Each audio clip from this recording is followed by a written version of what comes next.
రాష్ట్రంలో సంచలనం సృష్టిస్తున్న కల్తీ లిక్కర్ దందాపై ఏబిఎన్ ఛానల్లో జరిగిన చర్చా కార్యక్రమంలో ప్రముఖ జర్నలిస్ట్ ఏబిఎన్ వెంకటకృష్ణ ఇచ్చిన తీర్పు రాష్ట్ర రాజకీయాల్లో ప్రకంపనలు సృష్టిస్తోంది. ఈ మొత్తం ఉదంతం కూటమి ప్రభుత్వంలో తెలుగుదేశం పార్టీ నేతలు చేసిన తప్పేనంటూ ఆగ్రహం వ్యక్తం చేసిన వెంకటకృష్ణ ఈ విషయాన్ని 16 నెలలు దాచిపెట్టడం వలన మచ్చ కేవలం టీడీపీకి మాత్రమే కాక కూటమి మొత్తానికి అంటుకుందని స్పష్టం చేశారు. ఈ వాదోపవాదంలో బీజేపీ, టీడీపీ ప్రతినిధులు ఒకరిపై ఒకరు తీవ్ర ఆరోపణలు చేసుకున్నారు. బీజేపీ ప్రతినిధి మాట్లాడుతూ ఈ కంపు కూటమిది కాదు, ఈ నకిలీ లిక్కర్ దందాలో టీడీపీ నేతల పాత్ర స్పష్టంగా ఉంది కాబట్టి ఈ పచ్చ కేవలం టీడీపీది మాత్రమే అని ఖండించారు. ఈ వ్యవహారం బీజేపీ, జనసేనకు ఏమాత్రం సంబంధం లేదని తేల్చి చెప్పారు.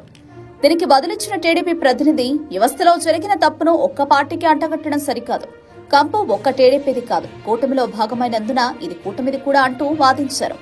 ఈ వాదనల మధ్య నకిలీ లిక్కర్ దందాలో టీడీపీ నేతలు చేసింది ముమ్మాటికి తప్పే అంటూ వెంకటకృష్ణ గారు ఆగ్రహం వ్యక్తం చేశారు. ఇది కేవలం టీడీపీ నేతల నిర్లక్ష్యమే అయినా దీన్ని దాచిపెట్టేందుకు ప్రయత్నించడం, వ్యవస్థను తప్పుదారి పట్టించడం పెద్ద పొరపాటని ఆయన స్పష్టం చేశారు. ఈ చర్చలో సుదీర్ఘంగా ఆలోచించిన అనంతరం పెదరాయుడు వెంకటకృష్ణ కీలక తీర్పునిచ్చారు. నాయకుల తప్పులు, నేరాల గురించి మాట్లాడేటప్పుడు వాటిని సరిదిద్దే బాధ్యత వ్యవస్థపై ఉంటుంది. ఇక్కడ ఈ నకిలీ లిక్కర్ దందా వ్యవహారాన్ని దాదాపు 16 నెలల పాటు బయటకు రాకుండా దాచిపెట్టారు. ఈ విషయాన్ని బయటి ప్రపంచానికి తెలియకుండా, కూటమిలో ఉన్న పెద్దల దృష్టికి వెళ్లకుండా కప్పిపుచ్చే ప్రయత్నం జరిగింది అని ఆయన పేర్కొన్నారు. అందువలన కేవలం తప్పు చేసిన నేతలపై మాత్రమే కాక ఆ తప్పును ఇంతకాలం దాచిపెట్టినందున ఈ కల్తీ లిక్కర్ కంపు మచ్చ కూటమి ప్రభుత్వానికి కూడా అంటుకుంది అని ఆయన గంభీరంగా తీర్పునిచ్చారు. తప్పులను దాచిపెట్టే ధోరణిపై వెంకటకృష్ణ చేసిన వ్యాఖ్యలు రాజకీయ నాయకులకు, ప్రభుత్వానికి ఒక హెచ్చరికగా నిలిచాయని పరిశీలకులు భావిస్తున్నారు. రవిచంద్ర గారు,